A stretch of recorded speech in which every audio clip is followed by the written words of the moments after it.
நீங்கள் கலங்காமலும் அவர்களுக்கு பயப்படாமலும் இருங்கள். கிறிஸ்துவுக்குள் பிரியமானவர்களே, உபாகமம் 1ஆம் அதிகாரத்தில் இருந்த கேள்விகளும் பதில்களும். ஓரேபுக்கு எத்தனை நாள் பிரயாண தூரத்தில் காதேஸ் பர்னேயா இருக்கிறது? 11 நாள். யோர்தான் எதற்கு எதிராக இருக்கிறது? சூப்புக்கு எதிராக இருக்கிறது. பாரானுக்கும் தோப்பேலுக்கும் லாபானுக்கும் அசரோத்துக்கும் திசாகாவுக்கும் நடுவாக இருக்கிறது எது? யோர்தான். எஸ்போனில் குடியிருந்த எமோரியரின் ராஜா யார்? சீகோன். அஸ்தரோத்தில் குடியிருந்த பாசானின் ராஜா யார்? ஓக். கர்த்தர் இஸ்ரவேலருக்கு சொல்லும்படி விதித்த யாவையும் அவர்களுக்கு கூறியவர் யார்? மோசே. கர்த்தர் விதித்த யாவையும் மோசே எந்த வருஷம் இஸ்ரவேலரிடம் கூறினார்? 40ஆம் வருஷம்.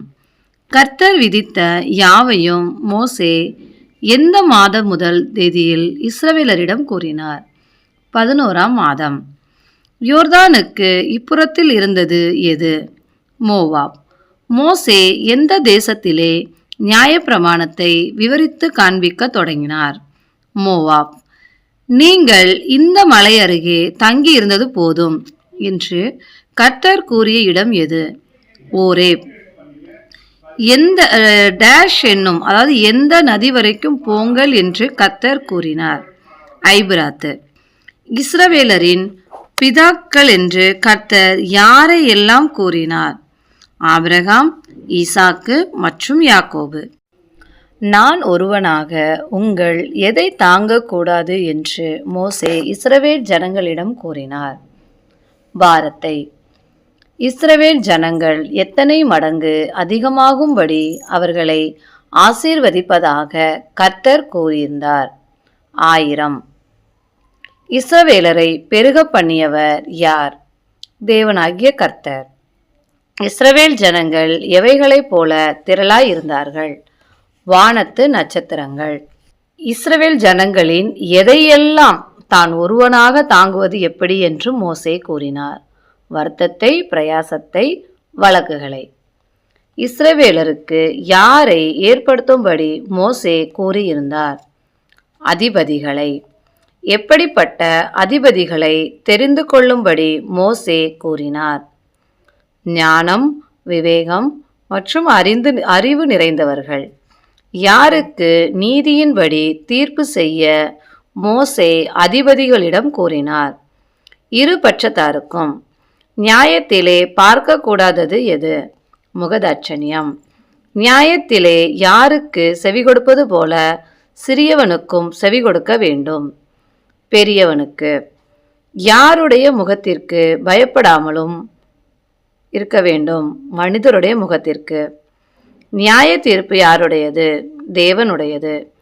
எப்படிப்பட்ட காரியங்களை தன்னிடம் கொண்டு வரும்படி மோசே அதிபதிகளிடம் கூறினார்? கடினமான. இஸ்ரவேலர் ஓரேபை விட்டு பிரயாணம் பண்ணி எங்கே சேர்ந்தார்கள்? காதேஸ் பர்னேயாவில். எமோரியரின் மலைநாட்டிற்கு நேராக இஸ்ரவேலர் நடந்து வந்த வழி எப்படிப்பட்டது? பயங்கரமான பெரிய வனாந்தர வழி. நீ போய் அதை சுதந்தரித்து கொள். டேஷ் டேஷ் இரு. பயப்படாமலும் கலங்காமலும். இஸ்ரவேல் ஜனங்கள் எதை சோதித்து பார்க்கவும் மறு செய்தியை கொண்டு வரவும் மனுதரை அனுப்ப மோசேயிடம் கூறினார்கள்? கானான் தேசத்தை. கோத்திரத்துக்கு ஒருவரை மோசே எதற்கு அனுப்பினார்? மறு செய்தி கொண்டு வர. மறு செய்தியை கொண்டு வரும்படி எத்தனை பேரை மோசே கானான் தேசத்துக்கு அனுப்பினார்? 12 பேர். அனுப்பப்பட்ட மனிதர்கள் எது மட்டும் சென்று வேவு பார்த்தார்கள்? எஸ்கோல் பள்ளத்தாக்கு. வேவு பார்க்க போனவர்கள் எவற்றை கொண்டு வந்தார்கள்? அத்தேசத்தின் கனிகளில் சிலவற்றை. வேவு பார்க்க போனவர்கள் தேசம் எப்படிப்பட்டதென்று கூறினர்? நல்லது.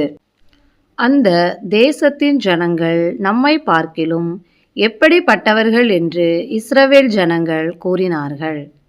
பலவான்களும் நெடியவர்களும். அத்தேசத்தின் பட்டணங்கள் எப்படி இருக்கிறதென்று இஸ்ரவேல் ஜனங்கள் கூறினார்கள், பெரியவைகளும் வானத்தை எலாவும் மதில்களும் உள்ளவைகளுமாய் இருக்கிறதென்று. நீங்கள் கலங்காமலும் அவர்களுக்கு டேஷ் இருங்கள், பயப்படாமலும். எங்கே செய்து வந்தது போலவும் உங்களுக்காக யுத்தம் பண்ணுவார். வனாந்தரத்தில் கர்த்தர் இஸ்ரவேலரை எப்படி சுமந்து கொண்டு வந்தார், ஒரு மனிதன் தன் பிள்ளையை சுமப்பது போல.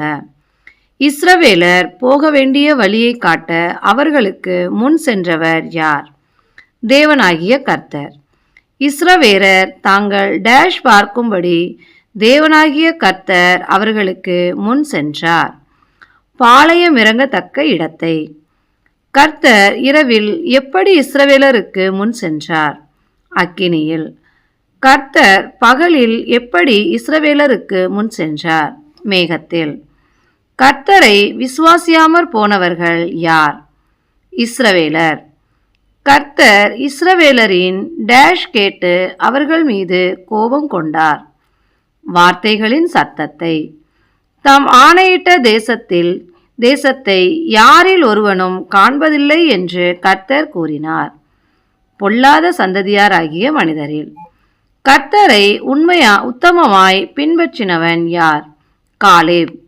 யார் மாத்திரம் தாம் ஆணையிட்ட தேசத்தை காண்பான் என்று கர்த்தர் கூறினார்? காலேப். காலேப்பின் தகப்பன் பெயர் என்ன? எப்புனே. உங்கள் நிமித்தம் கர்த்தர் என்மேல் கோபப்பட்டு எனக்கு கிடைக்க வேண்டிய ஆசீர்வாதத்தை தடை செய்தார் என்று புலம்பிய தேவ மனிதன் யார்? மோசே. மோசேக்கு முன்பாக நிற்கிற யார் ஆணையிட்ட தேசத்தில் பிரவேசிப்பான்? யோசுவா. யாரை திடப்படுத்தும்படி கர்த்தர் மோசேயிடம் கூறினார்? யோசுவா. கர்த்தர் இஸ்ரவேலருக்கு கொடுத்த தேசத்தை சுதந்திரமாக பங்கிடும்படி திடப்படுத்தப்பட்டவன் யார்? யோசுவா. யோசுவாவின் தகப்பன் பெயர் என்ன? நூன். அந்த நல்ல தேசத்தில் எந்த பிள்ளைகள் பிரவேசிப்பார்கள்? இந்நாளில் நன்மை தீமை அறியாத இஸ்ரவேலரின் பிள்ளைகள் அதில் பிரவேசிப்பார்கள். நீங்களோ திரும்பிக் கொண்டு டேஷ் வழியாய் வனாந்திரத்திற்கு பிரயாணப்பட்டு போங்கள், சிவந்த சமுத்திரத்தின் வழியாய். ஜனங்கள் ஆயுதங்களை தரித்து கொண்டு எங்கே ஏற ஆயத்தமாயிருந்தார்கள்? மலையின் மேல். ஜனங்கள் எதற்கு விரோதமாக துணிந்து மலையின் மேல் ஏறினார்கள்? கர்த்தருடைய கட்டளை. தேனீக்களை துரத்துவது போல மலையின் மேல் ஏறினவர்களை துரத்தியவர்கள் யார்? எமோரியர். தேவனுக்கே மகிமை உண்டாவதாக. நன்றி.